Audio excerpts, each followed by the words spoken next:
జై శ్రీమన్నారాయణ. హరే కృష్ణ. మొదటిగా భక్తులందరికీ మకర సంక్రాంతి శుభాకాంక్షలు. మరియు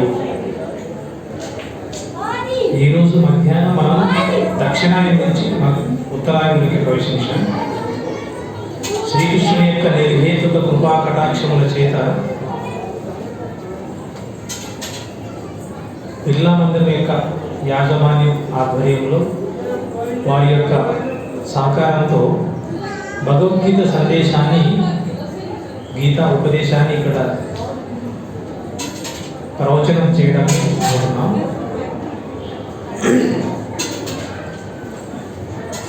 ఆసక్తి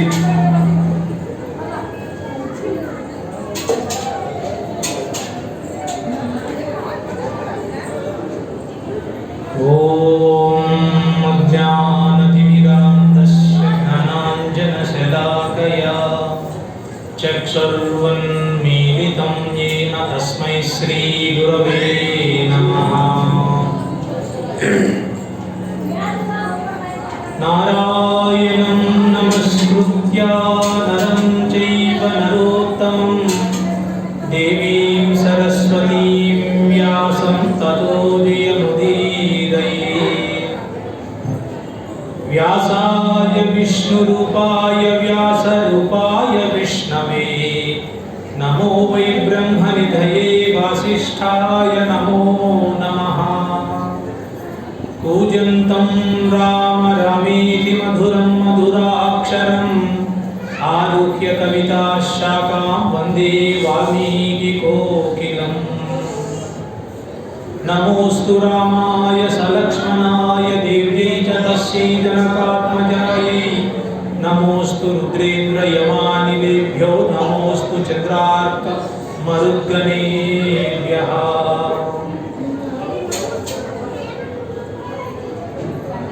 శ్రీకృష్ణాయ విభూషణ నరసకా శృంగారరత్నాకర లోకద్రోహి నరేంద్ర వంశదహన లోకేశ్వర దేవతానీక బ్రాహ్మణ భోగనాతిహరణ నిర్వాణ సందాయక నీకుందృక్యద త్రుంపవే భవలతుల్ నిత్యానుకంపానిధి.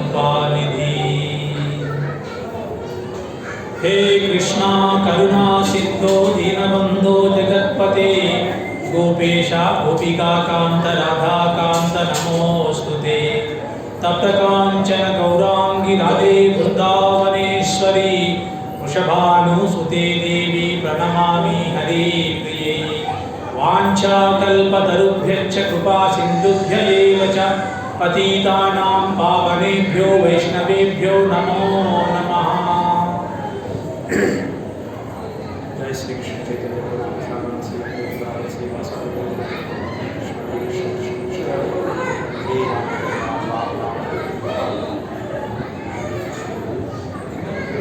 श्री गुरुभ्यो नमः. हरि ओम.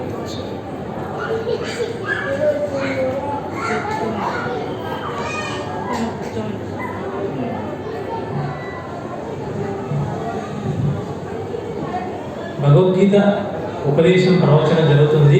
ఆసక్తి ఉన్న భక్తులు ఆశీనులు కావచ్చు. ఇక్కడ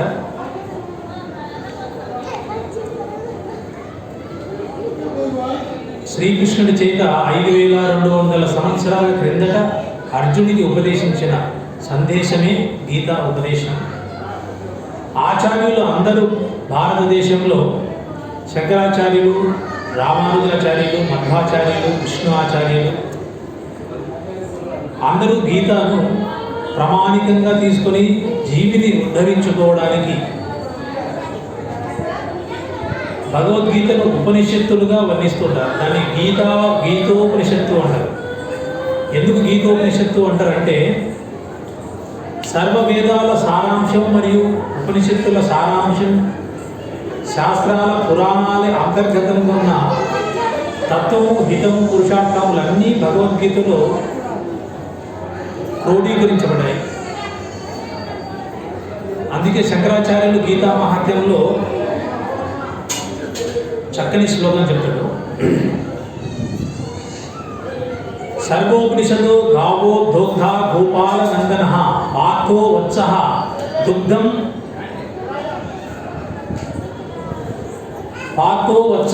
సుధీర్భోక్త దుగ్ధం గీతామృతం మహత్ అంటే సర్వ ఉపనిషత్తులు అన్నీ ఆవు రూపంలో ఉండగా వాటిని ఆవు యొక్క పాలను పితికే రూపంలో ఒక గొల్లవాడిగా శ్రీకృష్ణ భగవానుడు ఉంటే ఆ ఆవు దగ్గర నుంచి పాలు స్వీకరించడానికి తాగడానికి ఉన్న లేగదూడ అర్జున రూపంలో ఉండగా అర్జునుడు నిశగా పెట్టుకుని సర్వమానవాళిని ఉద్ధరించే విధంగా ఉపనిషత్తు రూపంలో మనందరికీ అందజేయబడింది భగవద్గీత. ఆ భగవద్గీత ఉపదేశం ఏ విధంగా ఉంటుంది అంటే ఉపనిషత్తుల యొక్క అమృతం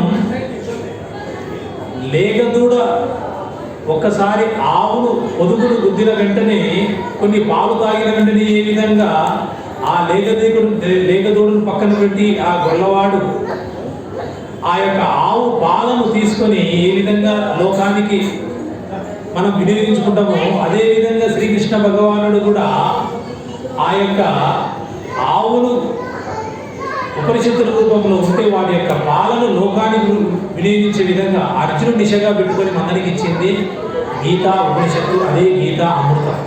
అది కూడా ఎవరికి అంటున్నారంటే సుధీర్భోక్త అంటున్నారు. శుద్ధమైన భక్తులకు మరియు ఎవరైతే ఆ యొక్క భక్తితో శ్రీకృష్ణ భగవాను యొక్క వాటిని శ్రవణం చేయడానికి మనస్సు ఆనకరంగా ఉండి ఆలకించే విధంగా ఉండి ఆసక్తికరంగా ఉంటారు ఆ భక్తులకు మాత్రమే సుధీర్భోక్త అంటున్నాడు.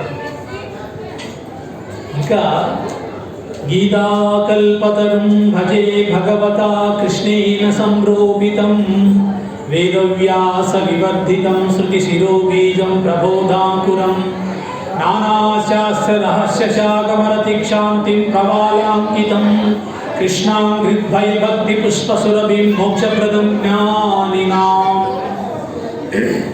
అంటే భగవద్గీత కల్పతరం కల్పవృక్షం అంటున్నాడు. మరియు వేదాల ఉపనిషత్తుల సకల శాస్త్ర రహస్యం అంతా భగవద్గీతలో క్రోడీకరించబడి శ్రీకృష్ణ భగవాను యొక్క పాదపద్మముల యొక్క ఒక పుష్పములు మన ఏ విధంగా ఒక యోగులు భక్తులు వాటిని స్వీకరించి ఆ యొక్క పరమాత్ముని సన్నిధి చేరుకుంటారో అదే భగవద్గీత అని పెద్దల చేత చెప్పబడిన శ్లోకం.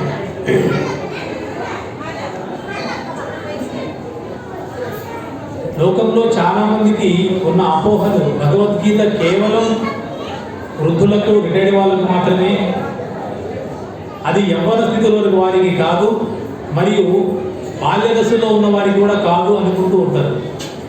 కానీ శ్రీకృష్ణ భగవానుడు భగవద్గీత ఉపదేశించింది శక్తి బలంగా ఉన్న, దృఢంగా ఉన్న అర్జునుడికి చెప్పాడు. మరియు దాన్ని ఆదర్శంగా తీసుకొని శంకరాచార్యులు మరియు రామానుచార్యులు, మధ్వాచార్యులు లోకానికి అంతటికీ ప్రామాణికంగా తెలిపారు. ఆ తర్వాత మళ్ళీ ఎవరైనా భగవద్గీతను ఆదర్శంగా తీసుకున్న వారు ఎవరు అంటే స్వామి వివేకానంద భగవద్గీతను ఆదర్శంగా తీసుకొని ఆయన తక్కువ వయసులోనే గురువును ఆశ్రయించి ఆ యొక్క భగవద్గీత సారాంశాన్ని అమెరికాలో జరిగిన సర్వమత సమ్మేళనంలో హిందూ సనాతన సంప్రదాయాన్ని మన యొక్క దేశం నుంచి సర్వమత సమ్మేళనంలో ప్రపంచ దేశానికి సనాతన ధర్మం అంటే ఇది అని గుర్తు చేసిన వివేకానంద యుక్త వయసులో ఉన్నప్పుడు చదివాడు తప్ప వృద్ధాప్యంలో ఉన్నప్పుడు చదవలేదు. కానీ లోకంలో ఉన్న నానుడి ఏమిటంటే భగవద్గీత, మహాభారత, రామాయణ, భాగవత గ్రంథాలన్నీ కేవలం వృద్ధులకు మాత్రమే, యవ్వన స్థితిలో ఉన్న వారికి కాదు అనుకుంటూ ఉంటారు. ఆ అపోహ తొలగించుకోవాలని భక్తి చేయడానికి ప్రహ్లాద్ మహారాజు భాగవతంలో వ్యాస సంస్కృత భాగవతంలో చెప్తాడు. కౌమారే ఆచరే ప్రజ్ఞా ధర్మాన్ భాగవతాన్ ఇహ దుర్లభం మానుష జన్మ తద్ అధ్రువం తదప్తపి అంటాడు. అంటే దైత్యుల యొక్క బిడ్డలు చెప్తాడు, నాయనలారా భక్తి అనేది వృద్ధాప్యంలో పెంపొందించుకోవాల్సినవి కాదు, నిజమైన ప్రాజ్ఞ, నిజమైన బుద్ధి జ్ఞానం కలిగిన వాళ్ళు, తెలివైన వారు కౌమారే ఆచరే ప్రజ్ఞ అంటే చిన్నతనం వయసు నుంచే ఎవరైతే బాల్య దశ నుంచి ఎవరైతే భాగవత ధర్మాన్ని అవలంబిస్తారో అంటాడు. అంటే భాగవత ధర్మం అంటే భగవంతునికి సేవ చేసుకోవడం, భగవంతునికి భక్తులుగా ఉండి ఆయన యొక్క కీర్తనలు స్మరించడం, కీర్తనలు వినడం, మరియు దుర్లభం మానుష్య జన్మ. ఎందుకు బాల్య దశ నుంచే చేయాలి అంటే ఈ జన్మ అనేది ఎన్నో కొన్ని లక్షల జీవరాశుల నుంచి ఎన్నో కొన్ని కోట్ల జన్మలు ఎత్తిన తర్వాతనే మానుష్య జన్మ వస్తుందంటారు. శంకరాచార్యుడు కూడా, స్వామి కూడా అదే అంటారు, దుర్లభం మానుష్య జన్మ. మరి అటువంటి దొరకక లభించిన మానవ జన్మను కేవలం ప్రాపంచిక విషయాలకు, భౌతిక సుఖాలకే కాకుండా ఆ యొక్క భౌతిక శరీరం దేహంలో దేహి అనే జీవిని ఉద్ధరించుకోవడానికి భగవద్గీత, భాగవత, మహాభారత, రామాయణాల ద్వారా మనస్సును, బుద్ధిని పరమాత్ముని యొక్క పాదపద్మలంటే ధ్యానం ద్వారా కేంద్రీకరించి ఆయనను చేరుకోవడానికి ఉపయోగపడేదే ఈ శరీరం. కేవలం ప్రాపంచ విషయాల కోసమే కాదు అని ఎందరో భక్తులు చెబుతూ మనందరికీ తెలియజేస్తూనే ఉన్నారు. లేదయ్యా మాకు 60 సంవత్సరాల తర్వాత చేసుకుంటామంటే ప్రహ్లాదుడు మళ్ళీ ఇంకొక శ్లోకంలో చెప్పాడు, అతృవంత దత్తపి, ఒకవేళ నువ్వు 60 సంవత్సరాలకు నేను భగవద్గీత చదువుతాను అంటే అంతవరకు నువ్వు ఉండడానికి గ్యారెంటీ లేదు నాయనా అని చెప్పాడు. నమ్మకం లేదు. ఎందుకంటే ఈ మర్త్యలోకం అనేది జాయతే గచ్చతే ఇది జగత్. అంటే ఇక్కడికి ఎవరైతే ఏ శరీరం అయితే శరీరం తీసుకుంటుందో ఇక్కడికి రావడం, తిరిగి వెళ్ళడం ఉంటుంది. జాయతే గచ్చతే ఇది జగత్. ఆ ధ్రువం అంటే, ధ్రువం అంటే శాశ్వతం, అధ్రువం అంటే అశాశ్వతం అనేది. మరి అశాశ్వతమైనది ఈ శరీరం బాల్య దశలో వెళ్ళిపోతుందో తెలియదు, కౌమార దశలో వెళుతుందో తెలియదు, యవ్వన దశలో వెళ్తుందో తెలియదు, వృద్ధాప్య దశలో వెళ్తుందో తెలియదు. అందుకే భగవద్భక్తులందరూ శరీరం ఉండంగానే భగవద్భక్తిని అలవరుచుకొని ఆ యొక్క పరమాత్ముని యందు ప్రీతికరమైన భక్తి పెంపొందించుకోవాలి అంటారు. అమ్మరిపోతున్న తెలుగులో చక్కని శ్లోకాలు చెప్తాడు. చేతులార శివుని పూజింపడేని, నోరు నవ్వంగ హరిగీతి నుడువడేని, దయయు సత్యంబులోనుగా తలుపడేని, కలుగనేటికి తల్లుల కడుపుంచేటు. అంటే ఎవరైతే చేతులారగా శివుని పూజింపడో, ఎవరైతే నోరు నవ్వంగా ఆ హరికీర్తి చేయడో, ఎవరైతే ఆ శ్రీహరి శ్రీమన్నారాయణుడు శ్రీ వెంకటేశ్వరుని యొక్క హరి యొక్క నామస్మరణ చేయడో, జపం చేయడో, తపస్సు చేయడో, ఎవరికైతే ఏ మనస్సులో దయ సత్యంగా లేకుండా ఉంటుందో ఆ మనసులు ఆ జన్మ తీసుకుంటారో కలుగనేటికి తల్లుల కడుపుంచేటు. ఆ యొక్క తల్లుల కడుపు చేటే తప్ప వాడు లోకానికి ఉపయోగపడడం చెప్తాడు బొమ్మెరిపోతా. అంటే 9 నవమాసాలు ఆ యొక్క తల్లి గర్భంలో ఉండి బయటకు వచ్చి తల్లి ఎంతో రక్షణగా పెంచి పోషించిన బిడ్డ కేవలం భౌతిక ప్రాపంచిక విషయాలయందే ఆసక్తి కాకుండా భోగాలయందే మనస్సును నిలపకోకుండా హరికీర్తి చేయాలి, మరియు లోపల దయా సత్యం ఉండాలి అంటాడు. అది లేకుంటే కలుగనేటికి తల్లుల కడుపును చేటు అన్నాడు.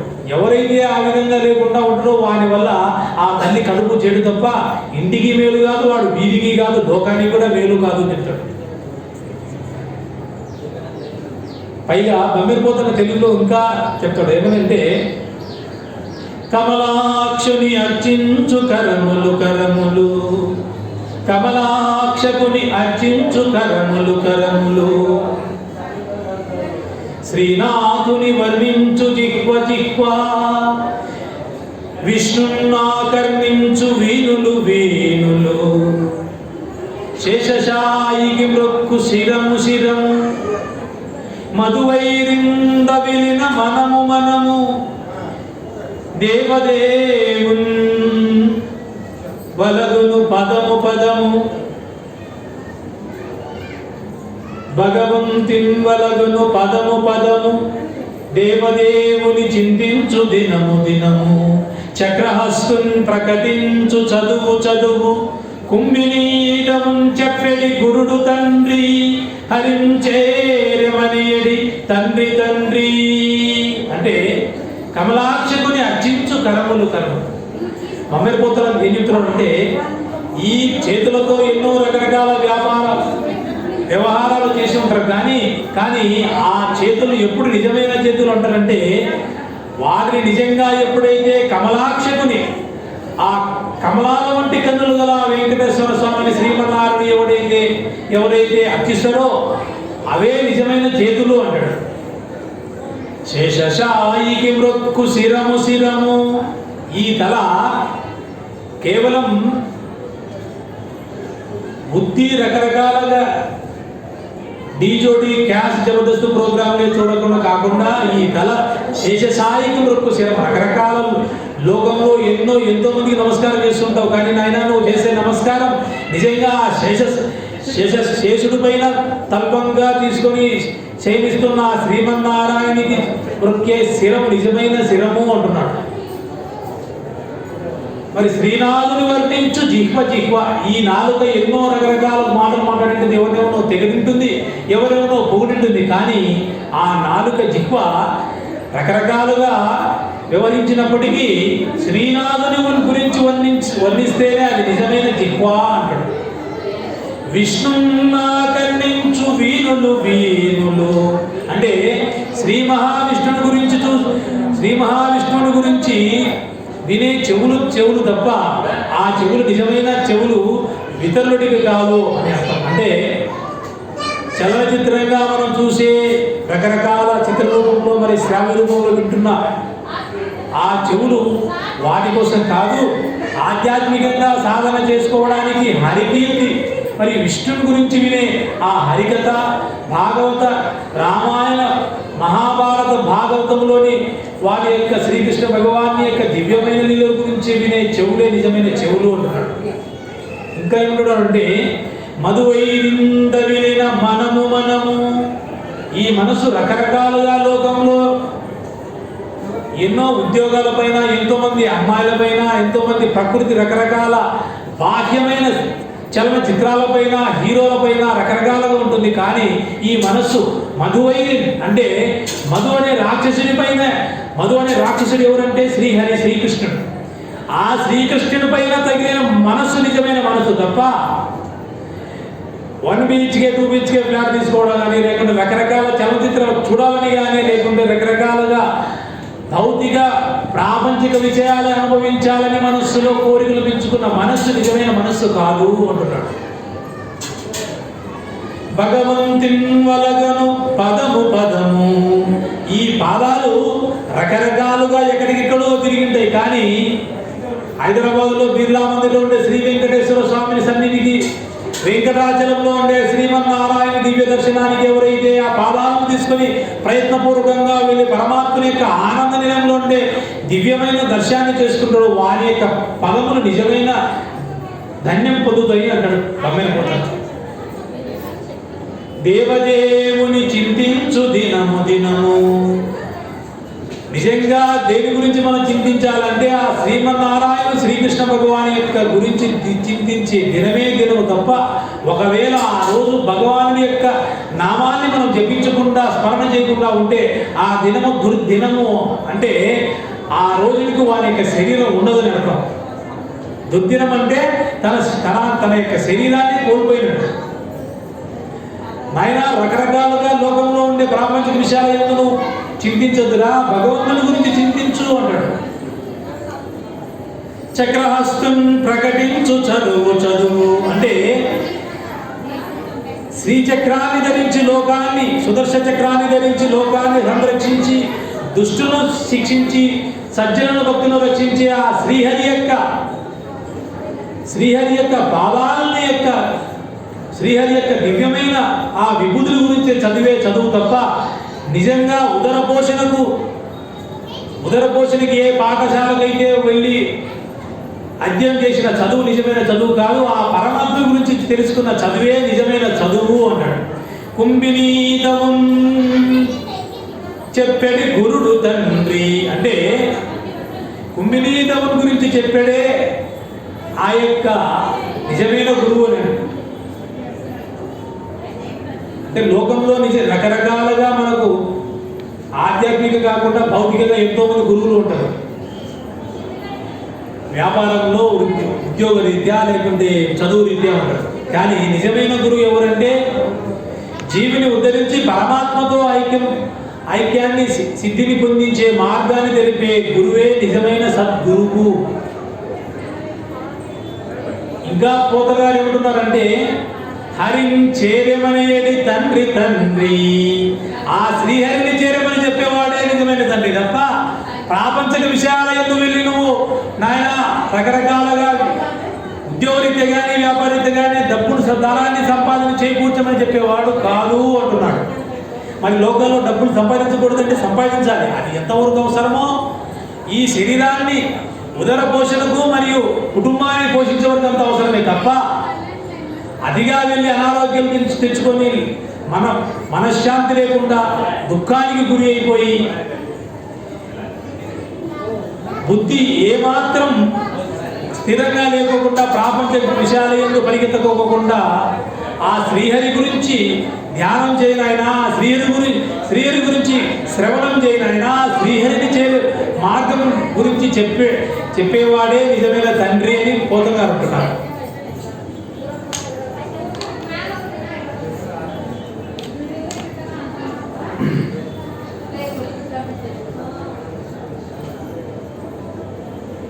భగవద్గీత అర్జునుడి ఏది ధర్మమో ఏది అధర్మమో ఏది యుక్తమో ఏది అయుక్తమో తెలియని సందిగ్ధ స్థితిలో ఉన్నప్పుడు శ్రీకృష్ణ భగవానుడు తన లక్ష్య సిద్ధిని నెరవేర్చుకునే విధంగా చెప్పబడిందే గీతోపదేశం. అది బాల్య దశలో ఉన్న పిల్లలకైనా, యవ్వన దశలో చదువుకుంటున్న విద్యార్థికైనా, గృహస్థులకైనా మనశ్శాంతిగా కావడానికి మరియు వృత్తులకైనా అందరికీ ఉపయోగపడేదే. అదే భగవద్గీత. ఏ విధంగా ఉపయోగపడుతుంది ఒక చదువుకునే విద్యార్థికి అంటే శ్రీకృష్ణ భగవాన్ చెప్తాడు ఏమని అంటే యుక్తాహారస్య విహారస్య యుక్త చేష్టస్య కర్మసు యుక్త స్వప్నావ బోధస్య అంటాడు. అంటే అర్జున, ఒకవేళ నువ్వు యోగ మార్గాన్ని నువ్వు ఒక కార్యాన్ని సిద్ధించుకోవాలి అనుకుంటే యుక్తాహార విహారస్య, నీ యొక్క ఆహారాన్ని మితంగా తీసుకో. విహారస్య, నువ్వు రకరకాలుగా చలనచిత్రాల కోసం పరిగెత్తుకోకుండా నీ లక్ష్యాన్ని ఏదైతే లక్ష్యం అనుకున్నావో వాటి అన్నీ కేంద్రీకరించాలంటే నీ యొక్క ఆహారాన్ని మితంగా తీసుకోవాలి. బయట చెడుతురులు తిరుక్కోకుండా నువ్వు విహారాన్ని కూడా తగ్గించాలి ఆయన అంటున్నాడు. ఇంకా ఏమంటున్నాడంటే యుక్త చేష్టస్య కర్మసు, నీవు చేసే కార్యాలపైన కూడా నీ యొక్క లక్ష్య సిద్ధి ఉంటుంది అంటున్నాడు. అంటే మనం ప్రాపంచిక విషయాలు ఏందు కొత్తగా రిలీజ్ అయిన చలనచిత్రాల కోసం పరిగెత్తడం లేకుంటే ఒక చలనచిత్రాన్ని తీసే ఒక సినిమా హీరోలు వచ్చినందుకు పరిగెత్తడం లేకుంటే ప్రాపంచ విషయాలు పరిగెత్తారా ఆయన. నీ లక్ష్య సిద్ధి ఏదైతే ఉందో వాటి కోసం ఆలోచించాలి అంటే నువ్వు ఆహారం మితంగా తీసుకోవాలి, విహారాన్ని తగ్గించుకోవాలి. కేవలం యుక్తంగా అంటే ఏది మంచిది ఏది చెడు అని తెలుసుకొని ఆ మార్గంలోనే నీ ఆహారం తీసుకోవాలి. మరియు విహారాలయందు కూడా యుక్తంగా ఉండాలి. కర్మలు కూడా నువ్వు చేసే పనులు కూడా యుక్తంగా ఉండాలి. మరియు నిద్ర కూడా మందంగా ఉండకోకుండా ఎంత అవసరం మాత్రమో నీ శరీరానికి కావాల్సిన బడలిక తీరేంత వరకు మాత్రమే నిద్ర తీసుకోవాలి తప్ప రాత్రి 11-12 వరకు డీజేవుడు జబర్దస్త్ క్యాసెట్ ప్రోగ్రాం తీసి తెల్లారి 10 గంటలు నిద్ర లేస్తే మరి లక్ష్యాన్ని ఏ విధంగా చేయిస్తాం?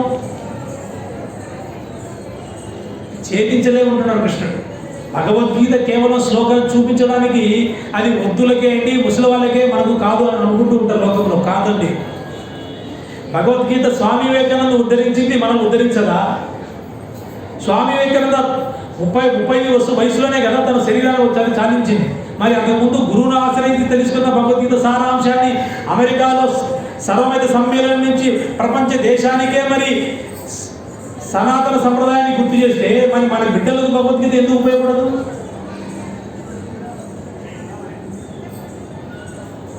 కానీ ఎన్నో సంవత్సరాల నుంచి దగ్గర ఒక 50 సంవత్సరాల నుంచి సమాజానికి బూజు పట్టింది. మన మనసులో మన శరీరంలో ఉన్న మనసుకు కూడా బూజు పట్టింది. అది ఎటువంటి బూజు పట్టిందంటే ఎక్కడి నుంచో దూరంగా వస్తుంటుంది. ఘంటసాల గారి శ్లోకం, పార్థాయ ప్రతిబోధితాం భగవతా నారాయణేన స్వయం వ్యాసేన గ్రథితాం పురాణమునినా మధ్యే మహాభారతం. ఘంటసాల గారి శ్లోకం చాలా మనస్సు కలిగించే విధంగా ఉంటుంది. కానీ ఆ శ్లోకం యొక్క భావాన్ని ఎవరూ తెలుసుకోవాలని ప్రయత్నమే చేయరు. ఎందుకంటే అది శవం దగ్గర పెట్టేది అనుకుంటూ ఉంటారు. కానీ వాస్తవంగా అది శవం దగ్గర పెట్టేది కాదండి. శవం కాకుండా ఉండకముందు మనం శివంగా ఉన్నప్పుడు మంగళకరప్రదంగా ఉన్నప్పుడే ఈ జీవి తెలుసుకోవాలి. ఆ యొక్క భగవద్గీత సందేశాన్ని తెలుసుకొని ఉద్ధరించుకోవాలి. మన వాళ్ళు ఏం చేశారంటే ఆ చనిపోయిన శవం దగ్గర పెడుతుంటారు. అక్కడ శ్లోకం వస్తూ ఉంటుంది, జాతస్య హి ధ్రువో మృత్యు ధ్రువం జన్మ మృతస్య చ తస్మాత్ పరిహారే అత్వే నత్వం శోచితుమర్హసి. అర్జున, పుట్టిన వారికి మరణం తప్పదు, మరణించిన వారికి పుట్టుక తప్పదు. అనివార్యమైదు విధి చేత నిర్వహింపబడిన ఇటువంటి కార్యందులు శోకింపదగదు అంటాడు. ఇది నిజమే అనుకుని మన వాళ్ళు ఏమంటారంటే ఇది కేవలం శవం దగ్గర పెట్టేది అనుకుంటారు. కాదండి. 18 అధ్యాయాలు భగవద్గీతలో 6 అధ్యాయాలు కర్మశక్యం, ఇంకొక 6 అధ్యాయాలు భక్తి శక్యం, ఇంకొక 6 అధ్యాయాలు జ్ఞానశక్యం. 6 అధ్యాయాలు కర్మశక్యం అంటే పనులు ఏ విధంగా చేయాలని. కర్మ అంటే సంస్కృతాన్ని తెలుగులో అనువదిస్తే దాని పని అంటారు. అంటే నీ యొక్క పని నువ్వు ఏ విధంగా చేయాలి, ఆ పనికి కావాల్సిన మార్గాలను ఏ విధంగా తెలుసుకోవాలి, నువ్వు ఏ విధంగా ఆహారం తీసుకోవాలి, నీ యొక్క పనిని కూడా నీ యొక్క సరిగ్గా పనిచేయాలంటే నీ బుద్ధి సరిగ్గా ఉండాలి. నీ బుద్ధి సరిగ్గా ఉండాలంటే మనస్సు సరిగ్గా ఉండాలి. నీ మనస్సు సరిగ్గా ఉండాలంటే నీ ఇంద్రియాలు నిగ్రహం ఉండాలి. నీ ఇంద్రియాల నిగ్రహం అంటే నువ్వు తీసుకునే ఆహారం కూడా సరిగ్గా ఉండాలి.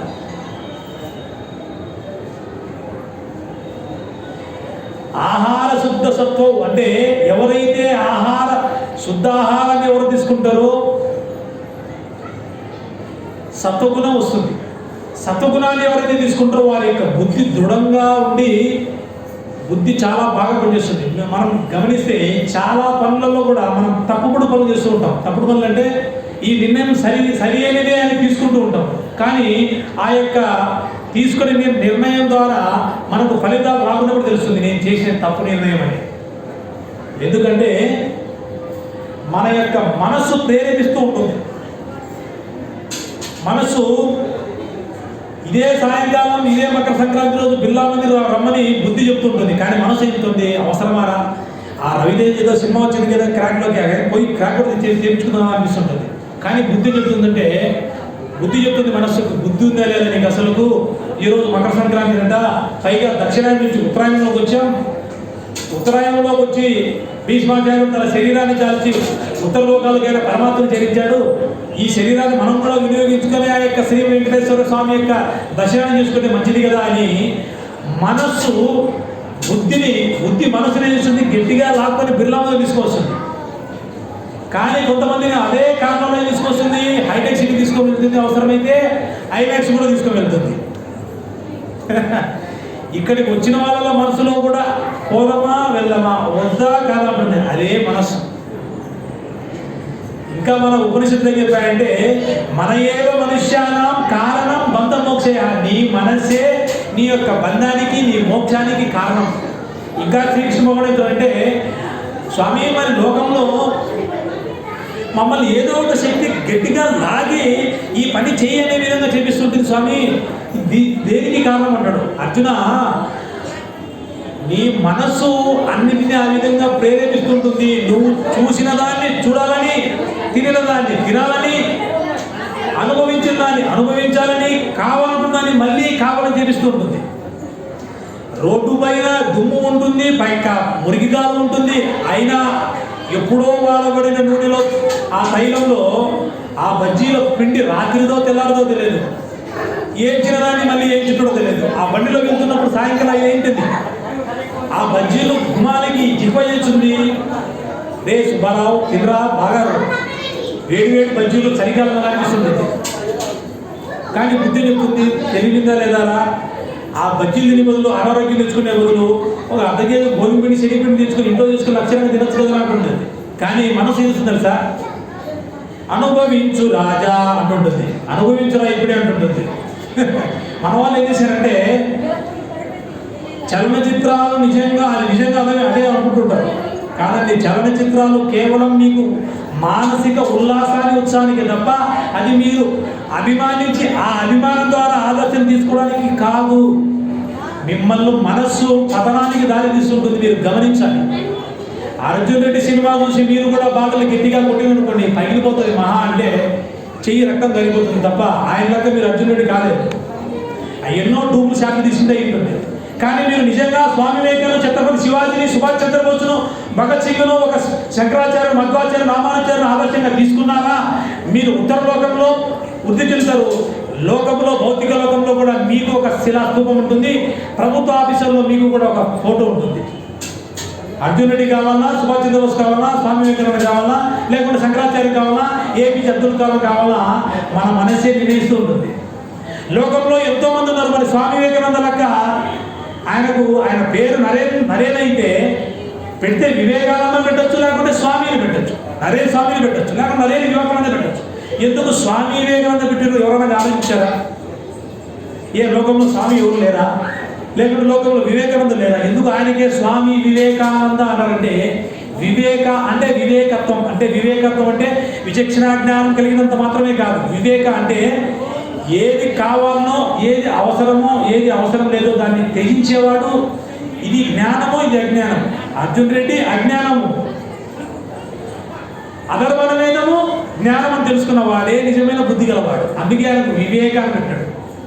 మరి ఎందుకు ఆనందం పెట్టుకున్నాడంటే తన మనస్సు నియంత్రించుకుని, ఇంద్రియాలను నియంత్రించుకుని బుద్ధి ద్వారా పరమాత్మని యొక్క తత్వాన్ని తెలుసుకొని ఈ శరీరం భౌతిక ప్రాపంచిక సుఖాల కోసం వచ్చింది తప్ప ఈ తొడుగు ఒక కారు లాంటిది. లోపల నడిపేవాడు ఒక కారు డ్రైవర్ ఉన్నాడు, ఆ కారు డ్రైవర్ పక్కన నడిపేవాడు ఒక పరమాత్మ ఉన్నాడు. ఈ శరీరాన్ని చూసేది నిజంగా నా పేరు నేను కాదు, లోపల ఉన్న జీవి వేరు, పైన ఈ శరీరం వేరు నాయన అని తెలుసుకున్న వాడే వివేకి. ఎందుకంటే మీరు గమనిస్తే మా బాబాయ్ గారండి, మా తాతగారు అని అంటారు. మరి పడిపోయిన తర్వాత మరి ఇక్కడ శరీరం ఇక్కడే ఉంటుంది, మరి లోపల నుంచి ఏది పోయింది? గాలిపోయిందా? లేకుంటే గాలిపోయిందా? లేకుంటే గాలిపోతే మీరు గాలి కొట్టచ్చు కదా, మరి టైర్ గాలిపోతే దీన్ని కొట్టచ్చు కదా, శరీరానికి ఇవ్వచ్చు కదా. మరి ఏదో ఒకటి ఉంటేనే కదా. అంటే ఈ శరీరం అనేది పాడుబడు కారు లాంటిది. ఎప్పుడైతే ఈ శరీరం పాడుబడలాగా కారు పడిపోతుందో ఆ లోపల డ్రైవర్ ఏం చేస్తాడంటే కారు పక్కన పెట్టేసి కొత్త కారు తీసుకుంటాడు. స్వామి వివేకానంద తెలుసుకున్నాడేమని ఈ శరీరం ఒక తొడుగు లాంటిది, అంటే ఒక అంగి లాంటిది, ఒక కారు లాంటిది. ఈ శరీరాన్ని దీన్ని ఎక్కడ తీసుకోవాలి?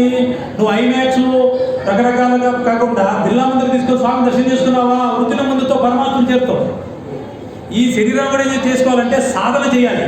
మన కారుని ఏ విధంగా ఇక్కడి నుంచి హైదరాబాద్ నుంచి వెంకటాచలం, ఆ వెంకటేశ్వర ఆనంద నిలయంలో శ్రీ వెంకటేశ్వర స్వామిని దర్శించడానికి వెళ్తామో అదేవిధంగా ఈ శరీరాన్ని రకరకాలుగా భగవంతుని యొక్క మార్గాల్లో మనం సాధన మార్గంలో తీసుకుని వెళ్ళి పరమాత్మని చేరే మార్గం చేసుకోవాలి. ఇదేంటంటే అస్తమానం మేము భగవద్గీత, భాగవత, మహాభారత, రామాయణం చేసుకుంటూ ఉంటే భార్యని ఏ విధంగా పోషించాలి, భాస్కర్ ఏ విధంగా సలహా కొట్టాలి, ఆయనకి ఏ విధంగా సమాధానం చెప్పాలంటే కృష్ణుడు అదే చెప్తాడు. ఆయన నువ్వు ఎక్కువగా కష్టపడద్దురా, కలియుగంలో నీకు రకరకాల ప్రపంచ విషయాలు ఉంటే నీకు ఫ్లాట్ కొనాలి, కారు కొనాలి, రకరకాల లీకుంపురులు ఫాజిల్ వాచులు కొనాలి, కాబట్టి సమయం ఉండదు.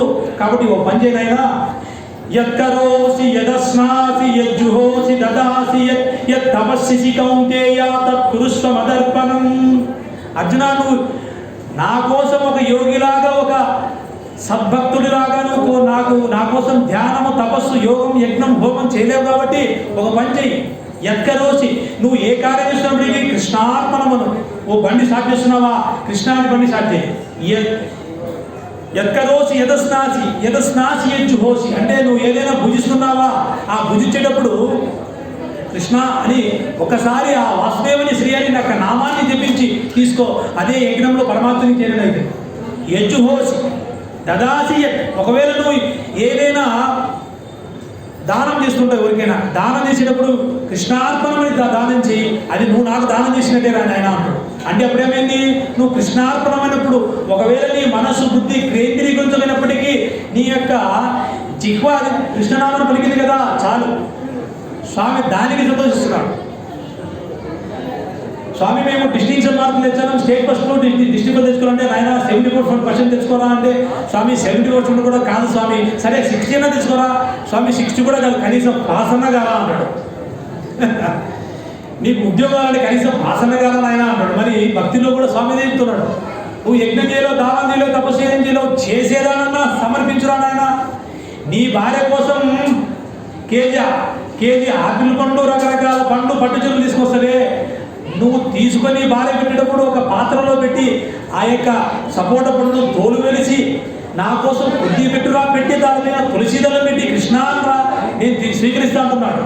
ఎక్కడ దాని పక్కన శ్లోకం అంటున్నాడు, పత్రం పుష్పం ఫలం తోయం యోమే భక్త్యా ప్రయచ్చతి తదహం భక్తి ఉపకృతం అస్నామి ప్రయతాత్మనః అంటున్నాడు. అంటే కృష్ణుడు ఏమంటున్నా అంటే పత్రం పుష్పం ఫలం తోయం యోమే భక్త్యా ప్రయచ్చతి తదహం భక్తి ఉపకృతం అస్నామి ప్రయతాత్మనః అంటున్నాడు.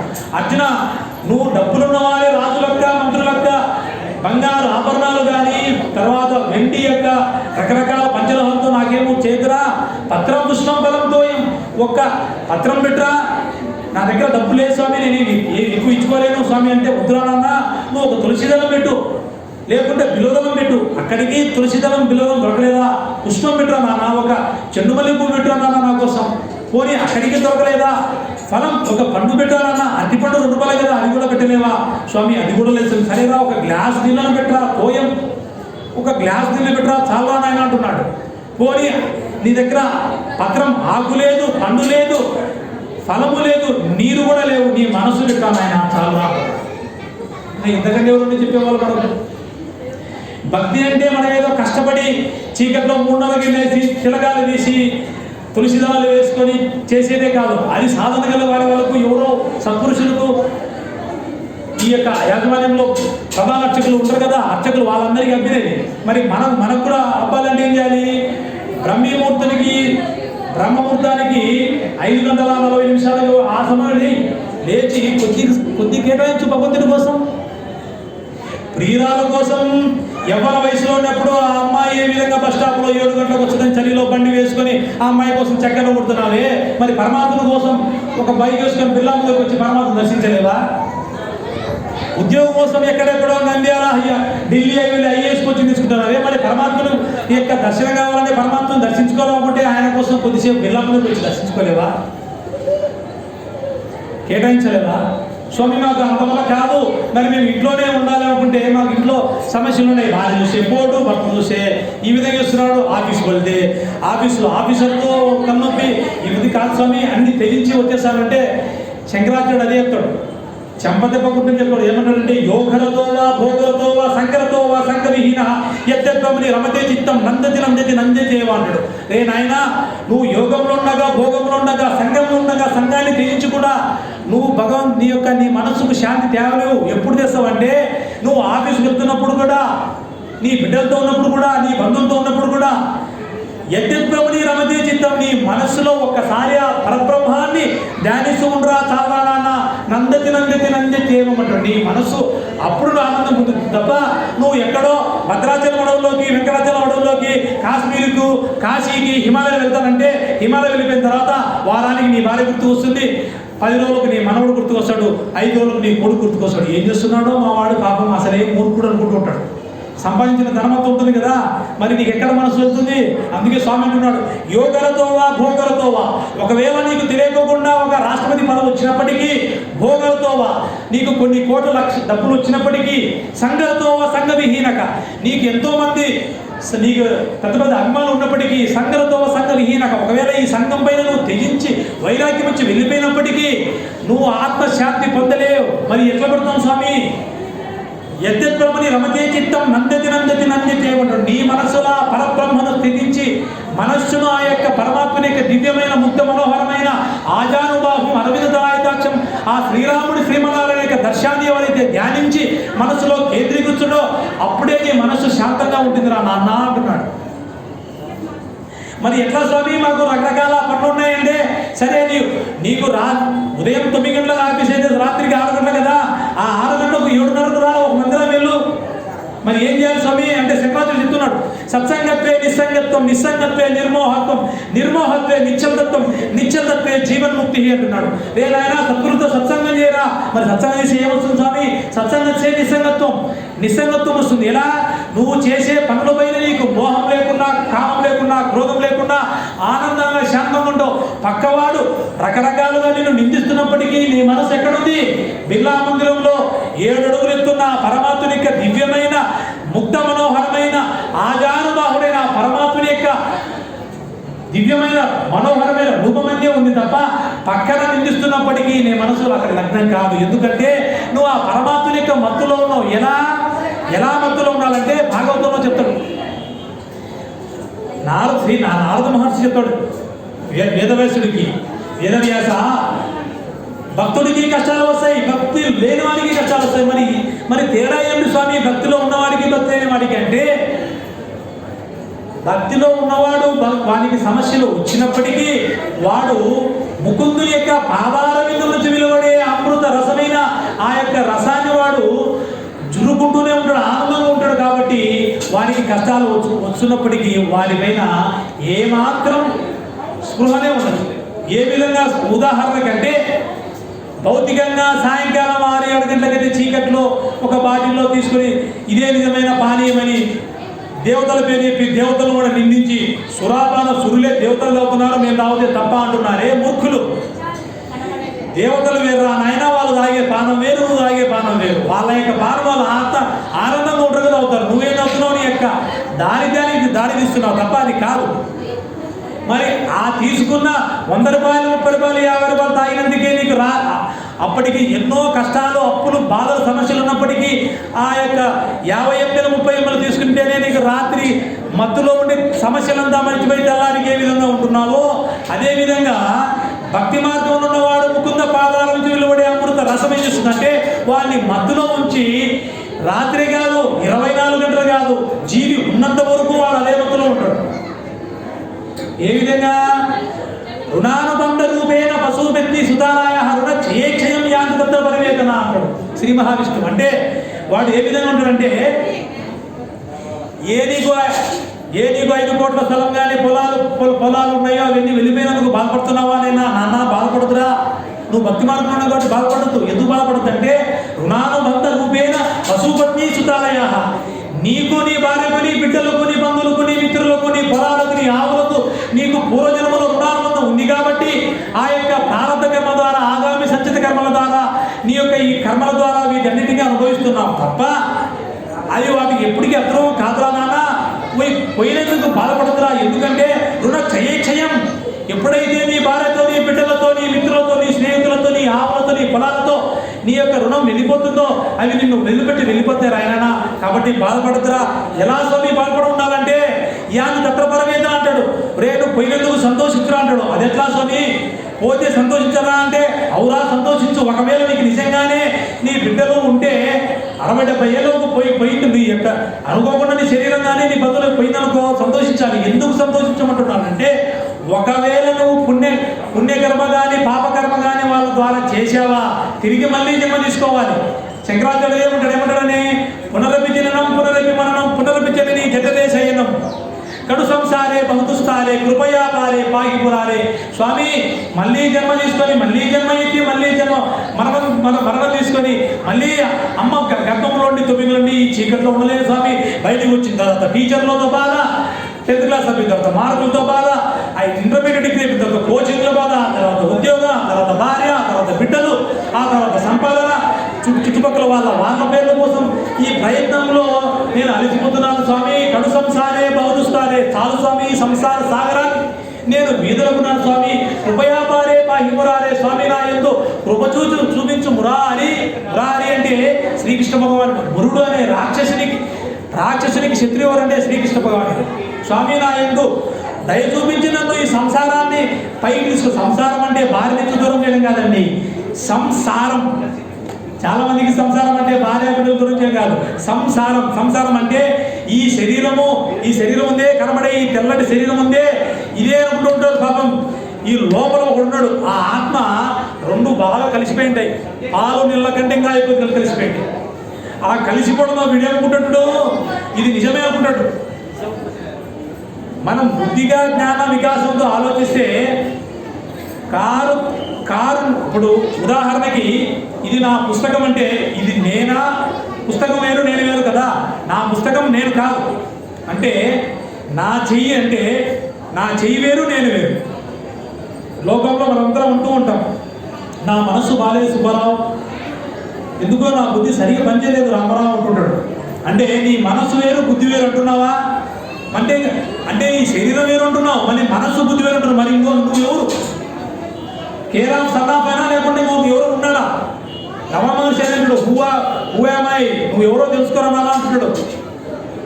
నువ్వు నా కారు అంటే అంటూ ఉంటావు. కారు నువ్వా? కారు లోపల ఉండి తోలేవాడు నువ్వా? అంటే ఈ శరీరం నువ్వా? ఈ శరీరం లోపల ఉన్నవాడి నువ్వా? తెలుసుకోవడమే వివేకం. దీన్ని తెలుసుకోవడానికే భగవద్గీత వచ్చింది. తెలుసుకోవడానికి రామాయణ, మహాభారత, వేదాలు, ఉపనిషత్తులు, రకరకాల పురాణాలు వచ్చాయి. వీటిని ఉద్ధరించడానికి ఎంతోమంది ఆచార్యులు, ఎంతోమంది గురువులు, ఎంతోమంది బిర్లా మందిర్ టెంపుల్స్, ఎంతోమంది ఇస్కాన్ వాళ్ళు, ఎంతోమంది శ్రీమన్నారాయణ చిరంజీవి స్వామి వాళ్ళు, ఎంతోమంది చాగండి కోటేశ్వర గురువు గారు, హరిపాటి నరసింహారావు గారు, సామాన్య సింహ ఎంతోమంది ప్రయత్నిస్తున్నారు. కానీ మన వాళ్ళు మాత్రం ఆ అర్జునుడి బ్యాక్గ్రౌండ్ మ్యూజిక్ వేసుకోవడం, వెళ్తూ ఉండడం, ఇదే అవివేకం. నానా నీకు బాధ వచ్చినప్పుడు అర్జునుడి వేసుకోండి తప్ప 24 గంటలు వేసుకోవద్దురా, పతనానికి దారి తీస్తుంది. వాళ్ళ నాన్న బాగున్నాడు సరిపోయింది. ఒకవేళ వాళ్ళ నాన్న లేకుంటే ఒక సామాన్యుడి బీదవాడి పరిస్థితి ఏమిటి? ఇదేంటండి చూసినంత మాత్రం చెడిపోతుందంటే ఖచ్చితంగా శాస్త్రం అనే చెప్తుంది. నువ్వు ఏది చూశావో అదే నీ సూక్ష్మ శరీరం, అదే నీ ఇంద్రియాలు పూర్తిగా నీ యొక్క మనస్సులో, బుద్ధిలో నువ్వు నిద్రిస్తున్న సమయంలో బుద్ధిలో దృఢంగా చేస్తుంది. ఏ విధంగా అంటే భాగవతంలో అజామిలుడే అనే సద్బ్రాహ్మణుడు అనుకోకుండా తండ్రి యొక్క ఆజ్ఞ మేరకు దర్భల కోసం అడవికి వస్తే ఆ దర్భలు కోసుకొని ఇంకా అంత్యదశలో వెళ్తూ ఉన్నాడు. వెళ్తూ ఉంటే ఆ పొదల మాటన ఒక స్త్రీ అరుపు విలుస్తుంది. అంటే ఒక స్త్రీ మైదునం జరుపుతుండగా వచ్చే ఆ చిన్న కేక వినిపిస్తుంది. ఆ కేకకు ఎందుకంటే ఈయనకు ఆల్రెడీ అందమైన భార్య ఉంది, వృద్ధాప్యులైన తల్లిదండ్రులు ఉన్నారు. సద్బ్రాహ్మణాచార్యుడు, సామాన్య బ్రాహ్మణుడు కాదు, సద్బ్రాహ్మణాచార్యుడు. సత్తు బ్రాహ్మణాచార్యుడు అంటే సదా ఆచారాన్ని ఏ గురువుల ద్వారా తెలుసుకున్నాడో, నిత్య నైమిత్తిక కార్యకృత్యాలు చేస్తున్నాడో ఆయన సద్బ్రాహ్మణాచార్యుడు తప్ప కేవలం నింద వేసుకున్న తర్వాత తిలకాలు తీసుకున్న కాదు. ఎవరైతే సదా ఆచారాన్ని వైదిక ధర్మం ద్వారా, ఉపనిషత్తుల ద్వారా, గురువుల ద్వారా తెలుసుకున్న ఆచరిస్తారో వారే సద్బ్రాహ్మణాచార్యుడు. ఆ సద్బ్రాహ్మణ అజామని అనుకోకుండా ఆ పొదల భావన వినిపిస్తున్న ఒక మైదునం జరుపుతున్న స్త్రీ యొక్క కేక విన్న వెంటనే తను వినాల్సింది తండ్రి అక్కడ ఎదురు చూస్తున్నాడు యాగంలో ఆ దర్భలు అగ్నిహోత్రం చేయడానికి. ఈయన ఆ కేక విన్న వెంటనే మనస్సు ఒక్కసారి రంజిల్లి. ఈ రంజిల్లి వెంటనే ఏం చేస్తాడు, సరే ఇది ఏమిటో అని వెళ్ళిండొచ్చు. బుద్ధి ఏమిటుంది, రే నాన్న అక్కడ ఎదురు చూస్తున్నారా, యజ్ఞం చేయాలని చెప్తుంది. కానీ మనసు ఎత్తుంది, రే ఎంత బాగుంది ఆ కేక, అదేందుకు చూసే పోలా అంతే. ఆ పొదమాటకు ఎప్పుడైతే తలదింపు చూస్తాడో, కళ్ళు తాగి కైపులో మత్తులో ఉన్న ఒక మ్లేచ్ఛ జాతికి శూద్రజాతికి చెందిన నీచమైన శూద్రజాతికి మ్లేచ్ఛ జాతికి చెందిన ఒక స్త్రీ ఒక పురుషునితో సంభోగం చెందుతున్నప్పుడు మైదునం జరుపుతుండగా చూసి, అదే ఆ చూసిన ఈ కన్ను ఏం చేసిందంటే ఆ మనస్సును, బుద్ధిని దృఢంగా ఆకర్షించింది. సదా బ్రహ్మచారి చేస్తారంటే మీరు గమనించి ఎవరైనా సద్బ్రహ్మచారి నారాయణ నారాయణ, శివ శివ, శంకర శంకర, గోవింద గోవింద, కృష్ణ కృష్ణ అంటూ ఉంటాడు. కానీ ఈ బ్రాహ్మణుడు ఏం చేస్తున్నాడంటే ఏ కంటి ద్వారా చూసిండో ఆ మైథున సంపర్కాన్ని పదే పదే స్మరించుకుంటూ వెళ్తున్నాడు. ఒక అపస్మారక స్థితిలో ఉండి తన తండ్రికి ఆ దర్భలు ఇచ్చాడు, యజ్ఞం కూడా చేశాడు. రాత్రి సాయంకాలం అయింది, మనస్సులో దృఢంగా పట్టుకుంది. ఏ విధంగా క్రాక్ సినిమా రిలీజ్ అయితే ఒక పిల్లవాడు ఎగ్జామ్ ఉండి కూడా చదవడానికి వెళ్ళకోకుండా పుస్తకాన్ని పక్కన పెట్టి ఏ విధంగా ఐపీఎల్ మ్యాచ్లు 2020 మ్యాచ్లు ఏ విధంగా సినిమాల కోసం పరిగెత్తి చూస్తాడో అదే విధంగా మీలోని భాగ్యంలో కూడా అదే జరిగింది. భార్య అందమైన భార్య ఉన్నప్పటికీ నీచమైన కళ్ళు తాగి శరీరం కూడా అంత సరిగ్గా లేదు, అంత అందమైన యువతి కూడా కాదు. ఆ యువతి పైన మోహం పెంచుకున్నాడు. సాయంకాలం అయింది, రాత్రి అయింది, భార్యని త్యజించి రాత్రి సద్బ్రాహ్మణాచార్య ఆ యొక్క సదా ఆచారంలో ఉన్నాను, నేను ఇటువంటి తప్పులు చేయకూడదు, ఆ తప్పును కూడా పక్కన పెట్టి ఆ యొక్క కళ్ళు తాగి మత్తులో ఉన్న స్త్రీ దగ్గరికి వెళ్తాడు. వెళ్తే సంభాషిస్తే ఆమె చెప్తుంది, ఏం స్వామి ఇక్కడికి వచ్చారు, మీరు దారి తప్పి వచ్చినట్టున్నారే, ఎందుకు వచ్చారంటాడు. నేను మీతో సంభోగం మైథునం చేయాలనుకుంటాడు. తప్పండి, మీరు ఇలా చేయకూడదని చెప్తుంది. లేదు అన్నాడు. ఇంకా బలవంతం చేసే చెప్తాడు, నువ్వు ఈ విధంగా ఉంటే నాకు లేని పాపం వస్తుంది కాబట్టి ఇవన్నీ త్యజించరా అంటాడు. వెంటనే నుదుటి విభూతి, మెల్లో జంజం, ఉత్తరీయం మొత్తం తీసేసి బ్రాహ్మణత్వాన్ని పక్కన పెట్టేసి నీచమైన శూద్రుని కంటే ఇంకా నీచమైన మిలేచ్ఛ జాతికి ఉన్న ఆ లక్షణ కలబడే స్త్రీతో అయితే కళ్ళు తాగవాడు, మాంసం భుజించు అని చెప్పండి. అప్పుడే పతనాన్ని కనిపించాడు. మరి సదా బ్రాహ్మణచారం ఉండి సదా నారాయణకి స్మరణ చేపించే వాడే ఒక పొదజాటున అనుకోకుండా ఒక్కసారి చూసినందుకు ఆ విధంగా అయితే మరి మీ బిడ్డలకు ఎల్ఈడి టీవీలో 43 ఇంచెస్లో 30,000 టీవీ పెట్టి అర్జున్ రెడ్డి సినిమాలు రకరకాలు చూపిస్తే మా పిల్లవాడు మా మాట వినడం లేదండి, మా పిల్లలు తప్పు చేస్తున్నారంటే మీరు వేసింది వేప విత్తనాలు అయితే మాడిపట్టు కోరడం తప్పు కదా నాయన. మీ బిడ్డల మనసులో మీరు విత్తేదేమో వేప విత్తనాలు, కోరేవి సపోటా పండు. మరి ఏ విధంగా వస్తాయి ఆ సపోటా పండు? మీరు సపోటా విత్తనం నాటితేనే సపోటా వస్తుంది, మామిడి విత్తనం నాటితే మామిడి విత్తనం వస్తుంది.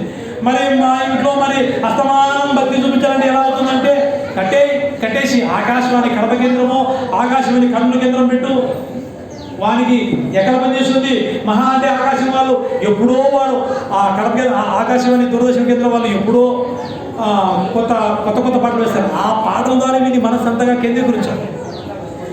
మీరు మీ బిడ్డను సదాచారం తీసుకువెళ్ళాలనుకుంటే, మీ బిడ్డను స్వామి వివేకానందంగా తీర్చిదిద్దాలనుకుంటే ఎందుకంటే మనం అనుకోం, మనకు ప్రహ్లాదుడు ఇష్టం, లవకుశుడు ఇష్టం, స్వామి వివేకానంద ఇష్టం, కానీ మన బిడ్డ స్వామి వివేకానంద కాకూడదు. మనకు శంకరాచార్యుడు ఇష్టం కానీ మన బిడ్డ శంకరాచార్యుడు కాకూడదు. మనకు ఏపీ అబ్దుల్ కలాం కానీ మన బిడ్డ ఏపీ అబ్దుల్ కాకూడదు. నాయనా అంత భక్తి చేయాలరా ఇప్పుడే అంటారు. ఏమో వీడు అప్పుడే సన్యాసం తీసుకుని ఏదో లోకాన్ని ఉద్ధరించే విధంగా మళ్ళా మరో శంకరాచార్యుడు లెక్క వీళ్ళ బాధలు పాపం. అంత సునాయసంగా భక్తిలో దృఢంగా ఉంచడం అంటే మనం వేసే విత్తనాలు మీరు చూపించేదే మీ బిడ్డలపైన పదే ప్రమాదం తీసుకొస్తుంది. అందుకే శ్రీకృష్ణ భగవానుడు ఏం చెప్తున్నాడంటే, రే నాయన యుక్తాహార విహారస్య యుక్త చేసేసు కర్మతు యుక్త స్వప్నావబోధస్య. నీ బిడ్డకు 15,000 పెట్టి నాన్నను 10th క్లాస్ పాస్ అయినందుకు ఇదిగో నీకు ఓపో రెడ్మీ మొబైల్ ఇచ్చామనుకో, వాడు రాత్రి 11 గంటలకు మమ్మీ నేను పాస్ అయింది కాబట్టి కుదురు రెస్ట్ తీసుకుంటా అని రాత్రి జబర్దస్త్ టీవీలో చూసుకున్నాడు అనుకో, తెల్లారు లేచి 9 గంటలకే కాలేజీకి లేట్గా వెళ్తాడు, రిజల్ట్ అదే విధంగా వస్తుంది. అద్భుతంగా మరో అర్జునుడి అయినా కానీ ఆశ్చర్యం అవసరం లేదు. మీ బిడ్డలకు మీరు ఏం నేర్పారో అదే బయటకు వస్తుంది. ఇన్పుట్ మీరు చపాతీ ఇస్తే గోధుమ పిండి ఇస్తే చపాతీ వస్తుంది తప్ప మైదా పిండి ఇచ్చి చపాతీ రాలేదండి అంటే ఎట్లా వస్తుంది? మీరు ఇచ్చింది మైదా పిండి నుంచి చపాతీ ఎట్లా వస్తుంది? చపాతీ రాదు కదా. అదేవిధంగా మన బిడ్డలకు కూడా యుక్తాహార విహారస్తే యుక్త చేష్టశిశు కర్మసు. వానికి అప్పుడప్పుడు ఏకాదశి ఉపాసన చేయించి ఉండాలి. వానికి అప్పుడప్పుడు విధానంగా మాంసాన్ని త్యజించే విధంగా చేయాలి. ఎందుకు స్వామి మీరు మాంసం త్యజించాలంటున్నారంటే, శత్రుడి యొక్క భుజాల బలంగా ఉండాలి కాబట్టి శాస్త్రం మాంసం తీసుకోమని చెప్పింది. శ్రామికంగా రైతు కష్టపడి పనిచేస్తాడు, కార్మికులకు మాంసం అవసరం కాబట్టి ల్యాప్టాప్ మీద పనిచేసుకుని పద్దులు రాసుకునే వాళ్ళకు ఏమవసరం నాయన? నీ భుజాలు ఏం బలంగా ఉండాలా? మరి ఇప్పుడు క్షత్రులు ఉన్నారా అంటే ఎందుకు లేరు? నిన్ను నన్ను రక్షించే ఆర్మీలు పాకిస్తాన్ బాటల్లో లేరా? వాళ్ళు లేకపోతే ఈ పాటికి ఎంతమంది దాడులు చేసేవాళ్ళు కదా. వాళ్ళే మనకి క్షత్రియులు. మరి కార్మికులు, మేము కూడా కార్మికులు అయితే అప్పుడు మీకు శాస్త్రం నిర్ణయించింది. ఏమని చెప్పిందంటే, నీ ఇష్టం వచ్చినట్టు సోమవారం, శుక్రవారం, మంగళవారం తినవద్దురా మూర్ఖుడా. నువ్వు 15 రోజులకు వచ్చే అమావాస్యకు, అంగారమ్మకు, పోలేరమ్మలకు అప్పుడు మాత్రమే బలు అర్పించింది ఏమని చెప్పింది. ఎప్పుడు చెప్పారు అంటే, శ్రీకృష్ణ భగవానుడు దశమస్కందంలో అమ్మకు చెప్తాడు, అమ్మ అని యోగమ్మాయికి చెప్తాడు, అమ్మ నీకు బలు అర్పిస్తారు, 8 రకాలుగా నేను ఆరాధిస్తారు. ఆ బలు అర్పించిన దాన్ని వాళ్ళు ప్రసాదంగా స్వీకరిస్తారు తప్ప ఇప్పుడు ఇష్టం వచ్చినట్టు అమ్మల దగ్గర వెళ్ళి 1 కేజీ కొట్టు, 2 కేజీలు కొట్టు ఏడ్చుకుని తినడం తప్పునా? మిమ్మల్ని పదస్థితిని తీసుకువచ్చేది మీ డబ్బులంతా మీరు అక్కడ పెడితే దాన్ని అవుట్పుట్ ఏ విధంగా ఉంటుందంటే 10కి ఇప్పుడు 10 స్క్వేర్గా ఉంటుంది. మీరు పెట్టేది 100 రూపాయలు అయితే 10,000 రూపాయలు అపోలో హాస్పిటల్లో విడుదల చేసుకోవాల్సి ఉంటుంది ఖచ్చితంగా. ఎందుకంటే భక్తి అనేది మనం ఎంత నేర్పుకున్నా వస్తుంది. ఎందుకు స్వామి మీరు ఆ విధంగా ఉంటున్నారంటే, కృష్ణుడే చెప్తాడు మన కోసం, యజ్ఞ శిష్టాసిన సంతో ముచ్యంతే సర్వ కిల్బిషై భుంజతే తే త్వతం పాపయే పచింతి ఆత్మకారణ. అర్జున, నా భక్తులు సదా నన్నే స్మరించి యజ్ఞం చేసిన దాన్ని, ఆ యజ్ఞం చేసిన ద్వారా వచ్చే ఆ తర్వాత ప్రసాదాన్ని తీసుకుంటారు కాబట్టి వారు అనుకోకుండా చేసిన ఈ జన్మలో చేసిన పాపాలను త్యజిస్తాను, పూర్వజన్మ చేసిన పాపాలని నేనే తీసివేస్తాను. మరి ఒకవేళ ఆ విధంగా సమర్పించకుండా ఏమవుతుందంటే, కేవలం నీ ఉదర పోషణకు ఆ యొక్క ఆహారాన్ని వండుకుని తిన్నావా, వండుకున్నది ఏదో తెలుసా? పాపం రా నాయన అంటాడు. 3వ అధ్యాయంలో ఉంది, భగవద్గీతలో మీరు చూసుకోండి కావాలంటే. అందుకే సద్బ్రాహ్మణాచార్యులు, సదాచార్యులు ఉండే వాళ్ళు పరమాత్మ నివేదించుకున్న ప్రసాదం తీసుకోరు. మీ ఇంట్లో మీరు ఎందుకు తీసుకోరంటే అదే కారణం. మీరు వండేటప్పుడు మీ మనసు శుద్ధిగా ఉండాలి. స్నానం చేసి వండితేనే ఆ యొక్క అగ్ని పవిత్రమవుతుంది. వండేటప్పుడు కూడా నారాయణ కీర్తన పాడుకోండి. అద్భుతమైన కీర్తన పాడుకో, నవాచార్య కీర్తన ఉన్నాయి కదా మనకు.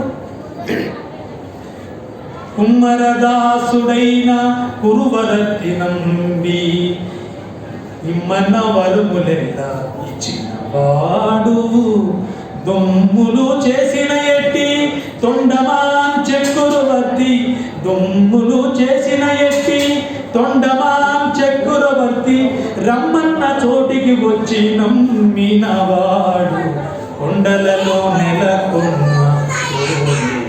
తీరాడువాడు, కొండలంత వారములు గుప్పెడువాడు, కొండలలో నెలకొన్న రాయుడువాడు. ఆ కీర్తన చేసుకుంటా వంట వండండి. ఆ వంట కూడా ఏ విధంగా ఉండాలి? ఏమండి ఈరోజు చిక్కుడుకాయ పులుసు వండాలి అడగాల్సింది. ఏమండి శ్రీకృష్ణ భగవానికి, మన పూజా మందిరంలో శ్రీకృష్ణ భగవానికి, శ్రీరామచంద్రుడికి, శ్రీహరికి ఏ ప్రసాదం ఉండాలి? ఈరోజు చిక్కుడుకాయ తాలింపు చేసి పరమాత్మనికి నూడిల్స్ మీకోసం కాదు, పరమాత్మ చేయండి, మీరే తినేది. కానీ ఆ యొక్క శుద్ధితో, మనస్సుతో మీరు ఆ నూడిల్స్ దాన్ని ఒక తులసిదళం పెట్టి ఇంత పాత్రలో కొద్దిగా 1 స్పూన్ పెట్టమ్మా చాలు, 1 స్పూన్ పెట్టి తినండి. మీకు ఎటువంటి మంతెన సత్యనారాయణ చిట్కాలు అవసరం లేదు. నేను స్వానుభావంగా చెప్తున్నాను. నేను సంవత్సరం నుంచి గమనించాను, అనుభవిస్తున్నాను కూడా. ఎటువంటి గ్యాస్ ట్రబుల్ ఉండవు. మీరు ఏ డైటింగ్ అవసరం లేదు. మీరు గంటల పరిగెత్తం అవసరం లేదు. ఒకటే ఒక చిట్కా మీ ఇంట్లో చేశారంటే, స్నానం చేసిన తర్వాత వంట చేయండి. ఆ వంట చేసిన వెంటనే పిల్లలకు భర్తలు పెట్టుకోకుండా పరమాత్మునికి ఇంత చిన్న పాత్రలో పెట్టి తులసిదలు పెట్టి సర్వం కృష్ణాపం చేయండి. మీరు అశ్వమేధ యాగం చేసినట్టే, వాజ్పేయి యాగం చేసినట్టే. కలియుగంలో మనకు అంతకంటే సమయం లేదు. మనకి ఇందుకు చాలా బిజీగా ఉంటాం మనం. ఆమె సుమా ప్రోగ్రామ్ వస్తుంది కదా, సుమా ప్రోగ్రాంలో వస్తే మనకు క్యాచ్ డీసోడి ఎన్ని ప్రోగ్రామ్ ఉంటే మనం ఎంత బిజీగా ఉంటాం. మరి అంత బిజీగా ఉన్నా మనం నిదానంగా కూర్చొని చేయడానికి సమయం ఉండదు కదా. మరి ఏం చేయాలి? చిన్న పాత్రలో పెట్టరా చాలానన్నా అంటాడు స్వామి. మన కోసం భక్త సులభుడయ్యాడు తప్ప ఆయన కోసం ఏదో నువ్వు ఇచ్చేది కాదు. నువ్వు ఇచ్చేది ఏముంది ఇక్కడ?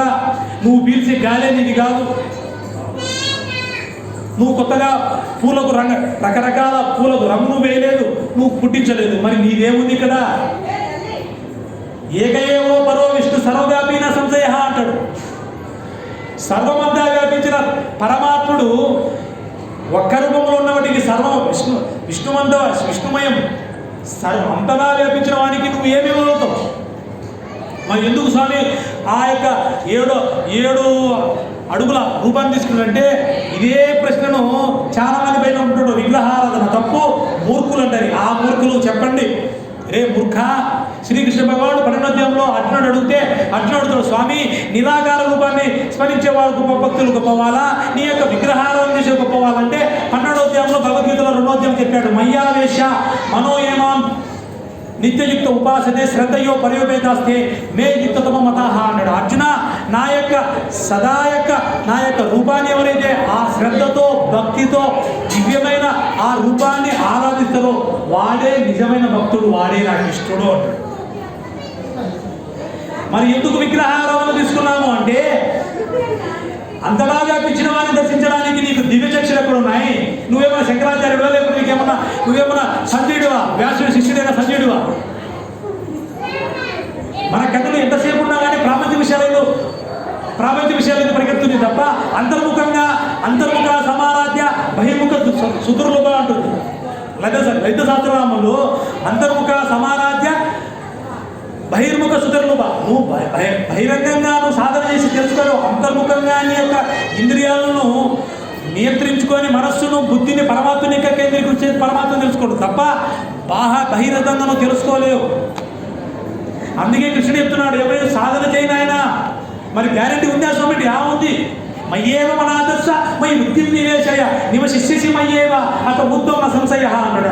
అర్జున, ఎవడైతే వారి యొక్క మనస్సును బుద్ధిని సదా నా ఎందే నియంత్రించి నాకే భక్తితో ఉంటాడో వానికి నేనే ప్రమాణం చేస్తున్నాను, వాడిని నా యొక్క వైకుంఠధామ భూలోకానికి చేరవేర్చాను, వాడిని నేను ప్రమాణం చేసుకొని. మనకంతకంటే ఏం కావాలండి?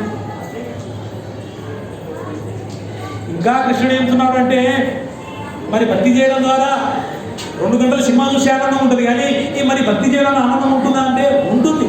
ఏ విధంగా అంటే, మచ్చిత్తామగ్ర ప్రాణ బోధయంత పరస్పరం కథయంత మా నిత్య తుష్యంతి రమంతి చ అంటాడు. మచ్చిత్తామగ్ర ప్రాణ బోధయంత పరస్పరం కథయంత మా నిత్య తుష్యంతి రమంతి చ రమంతి చ అంటే, నా భక్తులు సదా వారి యొక్క జీవితాన్ని నా కోసమే అర్పించి వారి యొక్క మనస్సును బుద్ధిని నా యొక్క సేవలోనే నియంత్రించి నన్నే స్మరించుకుంటా భక్తులు బిర్లా మందిలో కూర్చొని ఎవరో ఒక 33 ఏళ్ళ ఒక భక్తుడు చెప్తూ ఉంటే ఇంతమంది కూర్చొని భగవద్గీత వింటున్నారే, మరి వింటున్నప్పుడు ఏమవుతుంది? వాళ్ళ మనసులో తుష్యంతి చరమంతిచ, ఒకరికొకరు చెప్పుకుంటున్నారు, ఏమవుతుంది? మనస్సు తుష్యంతి చరమంతిచ, సంతుష్టం పొందింది, రమిస్తూ ఉంది, ఆనందంగా ఉంది.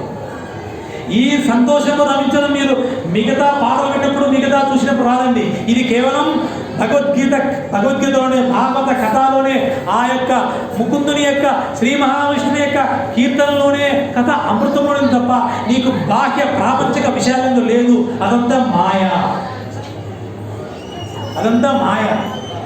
మరి మమ్మల్ని రక్షించే వాళ్ళు ఎవరు స్వామి అంటే శ్రీకృష్ణ భగవాన్ చెప్పాడు 9వ అధ్యాయంలో, అనన్యా చింతయంతో మాం ఏ జనాః పరిభాసతే తేషాం నిత్యాభియుక్తానాం యోగక్షేమం వహామ్యహం. అర్జున, ఎవరైతే ఎడతెగక నన్నే ధ్యానిస్తూ ఉంటారో వారి యొక్క యోగక్షేమం నేను చూసుకుంటాను ఆయన. ఎటువంటి యోగక్షేమం స్వామి అంటే, భౌతికంగా నీకు యోగం లేదా, నీకు ఉద్యోగం లేదా, ఉద్యోగం ఉన్నప్పటికీ నీకు జీతం సరిపోలేదా, నేను ఇస్తాను ఆయన. మరి స్వామి, నేను సంపాదించుకున్న నా యొక్క ధనాన్ని, నా యొక్క పొలాన్ని రక్షిస్తావా? నేను రక్షిస్తాను. మరి ఆధ్యాత్మికంగా ఎటువంటి యోగం కావాలంటే, యోగం అంటే కలయిక.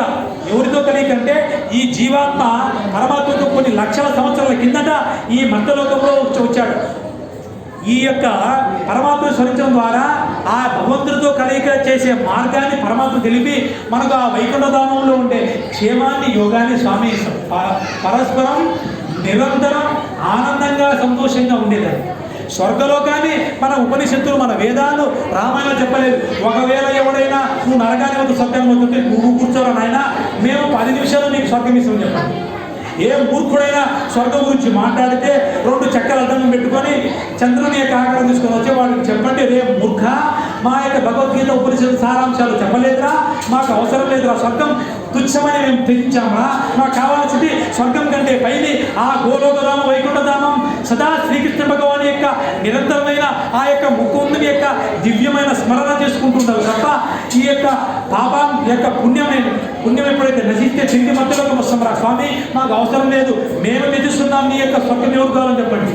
మీ ఇంటి దగ్గరికి, మీ వీధిలోకి వస్తే వానికి చెప్పండి, స్వర్గం ఎవరికి కావాలా ఆయన? నువ్వు కూర్చో, నువ్వు శ్రీరామ రామ రామ అను. మా స్వామి నేను చెప్తాను, స్వామి వీడు శ్రీరామ రామ అన్నాడు, వీనికి ఇచ్చేసే స్వర్గం అని. మనకేం కావాలి? నిరంతరం ఆనందంగా సచ్చిదానంద రూపం కావాలి. సచ్చిదానంద రూపం అంటే సత్ చిత్ ఆనంద రూపం. సత్ అంటే ఎప్పటికీ ఉండేది, అక్షరం వినాశనం లేదు. ఈ శరీరం నాశనం 60 సంవత్సరాలకు 70 సంవత్సరాలకు. మరి చిత్తు అంటే స్వయం ప్రకాశం, ఆనందంగా ఉంటుంది. తర్వాత సత్ చిత్తు ఆనందం, జ్ఞానంగా ఉంటుంది. జ్ఞానమయం చేత ఎప్పుడు తన యొక్క సుస్వరూపాన్ని తెలుసుకుంటూ ఉంటుంది. ఆనందం అంటే నువ్వు 4 బజ్జీ తిన్నప్పుడు బాగానే ఉంటుంది, 5వ బజ్జీకి చాలండి అంటాడు, 6వ బజ్జీకి వద్దురా అంటాడు. ఎందుకు మరి ఆనందం కాదు? ఎన్ఫీల్డ్ బైక్ కావాలి అంటాడు, 150 కిలోమీటర్లకి బ్యాక్ పెయిన్ వస్తుంది, 200 కిలోమీటర్లకు వద్దురా అన్నాడు, 300 కిలోమీటర్లకు రెస్ట్ తీసుకుంటాడు. మరి ఎక్కడుంది ఆనందం? నువ్వు ఏదైనా చూడు కావాలంటే కొద్దిసేపు నుంచి వద్దురా అనిపిస్తుంటుంది, కానీ భక్తులు అది కాదండి. నువ్వు సదా పరమాత్మనికి స్మరిస్తూ ఉంటే నీ మనస్సు రంజిల్లుతూ ఉంటుంది. ఆ యొక్క గోలోకదంలో శ్రీకృష్ణ ముక్త మనోహరి యొక్క ఆ రూపం గమనించండి ఒకసారి. కావాలంటే ఏ విధంగా ఉంటుంది? కస్తూరి తిలకం లలాట ఫలకే వక్షస్థలే కౌస్తుభం నాసాగ్రే నవమౌక్తికం కరతలే వేణుం కరే కంకణం సర్వాంగే హరిచందనం చ కలయం కంఠే చ ముక్తావలి గోపశ్రీ పరివేష్టితో విజయతే గోపాల చూడామణి విజయతే గోపాల చూడామణి. ఆ యొక్క కస్తూరి తిలకం ధరించి, నెమలి పిలుస్తు ధరించి, త్రిభంగి రూపంలో పట్టు పంచాన్ని ధరించి ఏ యొక్క శ్రీకృష్ణుడు ఉంటాడో ఆ యొక్క దివ్యమైన ముగ్ధ మనోహాన్ని దర్శించే అంతకంటే ఆనందం ఉంది. అదే కదా నిజమైన సత్యచిత్త ఆనందం. మరి చెప్పారా అండి శ్రీకృష్ణ భగవానుడే సత్యచిత్త ఆనందం అంటే? అవును చెప్పారు. వేదాల్లో ఉపనిషత్తుల్లో చెప్పారు, బ్రహ్మ సంహితలో బ్రహ్మే చెప్తాడు ఏమని? ఈశ్వర పరమ కృష్ణ సచ్చిదానంద విగ్రహ అనాది ఆది గోవింద సర్వకారణ కారణం. ఈరోజు మకర సంక్రాంతి రోజు ఉత్తరాయణంలో భగవద్గీత ఉపదేశాన్ని ప్రవచనాన్ని నా చేత చేపించేవాడు మా స్వామి. మీరందరూ వినే విధంగా చేసినవాడు పరమాత్ముడే. సర్వకారణ కారణం. మీరు ఈరోజు రావడానికి కారణం ఆయనే, ఈరోజు వినే విధంగా చేసేవాడు కారణం అదే. మనలో భక్తి పెంపొందించేవాడు ఆయనే. అనాది ఆది గోవింద సర్వకారణం. కొన్ని ఎడారిలో ఉండేవి 15 సంవత్సరాల కింద పుట్టినవి, కొన్ని మంచుల్లో పుట్టినవి 12 సంవత్సరాల కింద 2 సంవత్సరాల పుట్టినవి. కానీ ఇది సనాతన ధర్మం, సనాతనం. ఎప్పటిది కాదు. పోనీ ఇప్పుడు ఉంటే మళ్ళీ ఉండదు కాదు, ఎప్పటిదో. మానవుని మేధస్సుకు అందుకు చిక్కనేది. నీ A+B² పనికిరావు అన్న. ఇక్కడ నీ ఇంటిగ్రేషన్ x²=x³ 3 పనికిరాదు. A+B² A²+B²+2AB పనికిరావు. ఇక్కడ నీ యొక్క టాలీ CA నీ ట్రిపుల్ ఏమి పనికిరావు మా దగ్గర. అంతర్ముఖ సమారాధ్య బహిర్ముఖ సుధర్ముఖ. నువ్వు కేవలం అంతర్ముఖంగా పరమాత్ముని సాధన చేసుకుంటూ తెలుసుకుంటే తెలుసుకుంటావు తప్ప నీ IIT IIIT NIT తర్వాత మెడిసిన్ డాక్టర్ యొక్క పదవులు ఇక్కడ ఏమి ఉపయోగపడవలేదు. మరి శ్లోకంలో చెప్పానంటే శ్లోకం ఒక విధంగా ఉంటుంది, అంతర్ముఖంగా ఒక భావం ఉంటుంది. ఆ భావం తెలుసుకోవడానికి నువ్వు గురువును చేరాలి, గురువులకు తెలుసుకోవాలి. అదే ఏ విధంగా గురువుల దగ్గర జ్ఞానాన్ని విద్యం తెలుసుకోవాలంటే సాక్షాత్తు శ్రీకృష్ణ భగవానుడు మనకు చెప్పాడు ఏమని అంటే, తద్విద్య ప్రణిపాతైన పరిప్రశ్నైన సేవయ ఉపదేశితే జ్ఞానం చే తత్వదర్శన. అంటే నాయనా నువ్వు తద్విద్య ప్రణిపాతైన నువ్వు గురువులను భక్తులను వాళ్ళ దగ్గర వెళ్ళి వాళ్ళ యొక్క దగ్గర జ్ఞానాన్ని ఉపదేశాన్ని తెలుసుకోవాలని ఏం చేయాలి? తద్విద్య ప్రణిపాతైన. ఏ విధంగా ఒక దండం కింద పెడుతుందో అది విధంగా నువ్వు ప్రణిపాతం చేసి వాళ్ళని శరణ కొడితే, స్వామి నా యొక్క 5 కర్మేంద్రియాలు, ఈ జ్ఞానేంద్రియాలు, ఈ బుద్ధి మనస్సు అహంకారంతో ఉండేది ఇవన్నీ నీకు శరణాగతి పొందుతున్నాను, నీ ద్వారా నేను జ్ఞానం తెలుసుకోవాలనుకున్నాను స్వామి. నన్ను ఈ యొక్క విద్య నుంచి విద్య తెలుసుకొని ఈ సంసారం నుంచి పరమాత్ముని యొక్క ఉన్నత లోకానికి ఉత్తర లోకాలకి ఆ వైకుంఠ మార్గానికి చేరే మార్గం చెప్పు అంటే ఉపదేశించేవాడే, ఆ తత్వదర్శనుడే, జ్ఞానాన్ని తెలుసుకున్నవాడే గురువు. మరి అది ఎవరికి లభిస్తుందంటే శ్రద్ధావాన్ లభతే జ్ఞానం. ఎవరికైతే శ్రద్ధ ఉంటుందో వారికి మాత్రమే జ్ఞానం ఉంటుంది. ఒకవేళ నువ్వు అశ్రద్ధ చేసావని కూడా చెప్పాడు. అశ్రద్ధదాన పురుషా ధర్మశాస్య పరంతప అప్రాప్యమాం నివర్తంతే మృత్యు సంసార వర్తని. అర్జున నేను చెప్పిన ఈ జ్ఞానాన్ని ఎవడైతే అశ్రద్ధ చేస్తున్నాడో వాడు తిరిగి మళ్ళా మృత్యు సంసారమైన ఈ మధ్యలోకి వచ్చి తిరిగి మళ్ళీ చేస్తూనే ఉంటాడు పాపం అని చెప్తాడు. మరి శ్రీకృష్ణ భగవానుడు నేను కేవలం నరరూపం తీసుకున్నాడని నన్ను నరులు అనుకుంటుంటారు.